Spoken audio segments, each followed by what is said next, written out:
الخارج.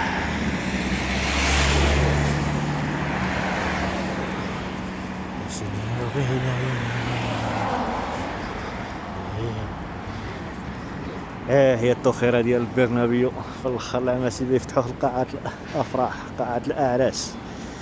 الازمه وما دير، يقول لك لا اسبانيا لا اسبانيا. يعيب على هذا الملعب انه ما يقدرش ينافس الملاعب اللي جدت جديده. حتى الكامب نو لم يتم تجديده من الاصل، كل شيء غير الترقيع كما تظهرون، مشوش او مشوه. ليس لديه بنية تحتية، لا المراحيض ولا حتى شيء. ملعب ناقص إحداثيات التي يريدها الفيفا. ملعب سانتياغو برنابيو الجديد خسر بيريز أموال طائلة، لكن ليحصل على خردة من الفولاذ. ملي كطيح الشتا كطيح كلشي الملعب لداخل. هي الملعبية هنا كيعيطولو اللاطة ديال السردين. بزاف الفيديوهات كنزلوا عليها اللاطة السردين هادي ولا. هي الملعب ديال سانتياغو برنابيو. المهندسين بيريز ما بغاوش يخلصوا المهندسين مزيان حتى يديروا له تصميم رائع جدا. كان التصميم القديم احلى بكثير من هذا التصميم الجديد. يظهر على انه شكل علبة سردين، وما زالت الاشغال متواصلة فيه في الداخل حتى 2030، حتى مونديال 2030، مونديال اسبانيا وبرتغال والمغرب.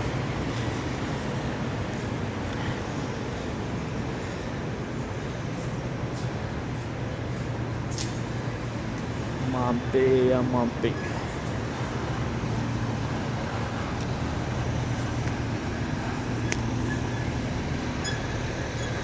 يا الملعبية، ملعب سانتياغو برنابيو الجديد.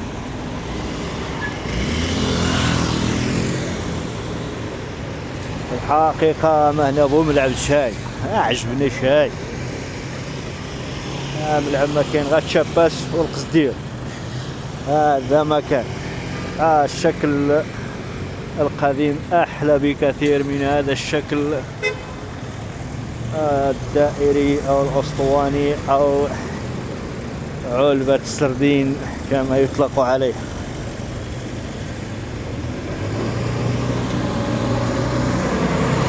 يا الله، ما تنسوش الاشتراك في القناة والاعجاب بالفيديو وتشجعونا على المزيد شوية بشوية حتى يحمل الواد، نقطع بنقطع حتى يحمل الواد كما كيقول.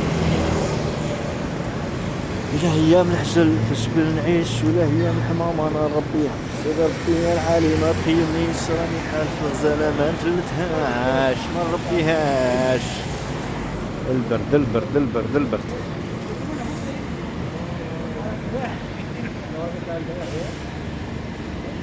ما يعاب على ملعب سانتياغو برنابيو أنه هذه الألواح الفولاذية لا تعطي شكل عندما تساقطات المائية أو تساقطات الأمطار تقذف الماء إلى الداخل.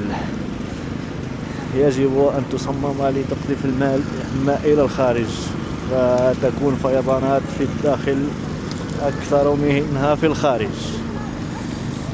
ملعب ما زالت تتواصل فيه الأشغال كما تلاحظون، يفتقد إلى عدة خدمات، ومنها هي الخدمات الصحية أو المرافق العمومية كالمراحيض لا توجد بتاتا هنا في الخارج. يجب عليك الدفع لتدخل إلى المرحاض.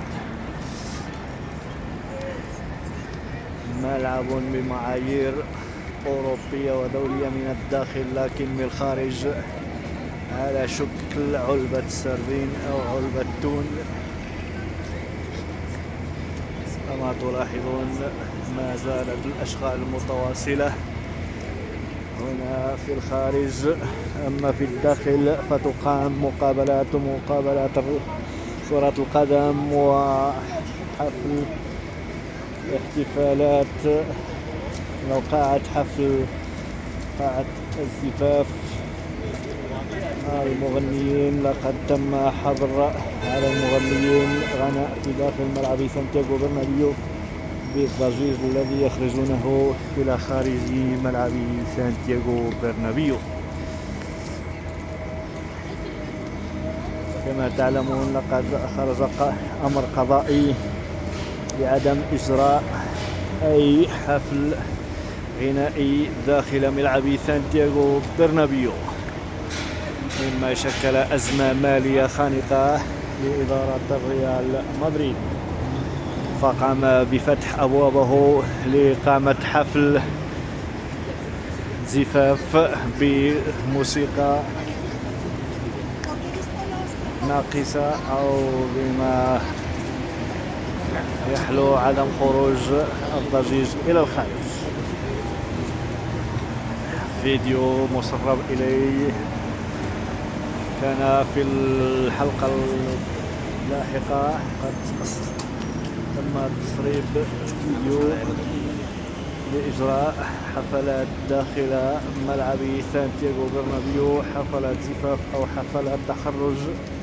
اعتقدت أنها حفلات نهاية أو احتفالات رأس السنة الجديدة، لكن مع مقابلة التي ستجرى يوم الأحد 22 ديسمبر ضد إشبيلية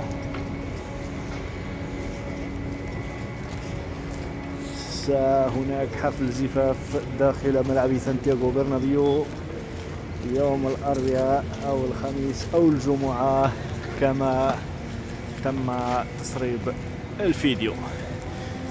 شكرا لكم على مشاهدة الفيديو، ولا تنسوا الاشتراك في القناة والإعجاب بالفيديو. أسعد الله مساءكم. البرد القارس، سندخل في المترو، هناك الجو دافئ داخل المترو. شكرا لكم جميعا، أسعد الله أيامكم وكل عام وأنتم بألف خير. كما تعلمون حتى مترو سانتياغو برنابيو من مترو أنفاق الريال مدريد تجرى له عمليات التطوير في إقامة أسانسور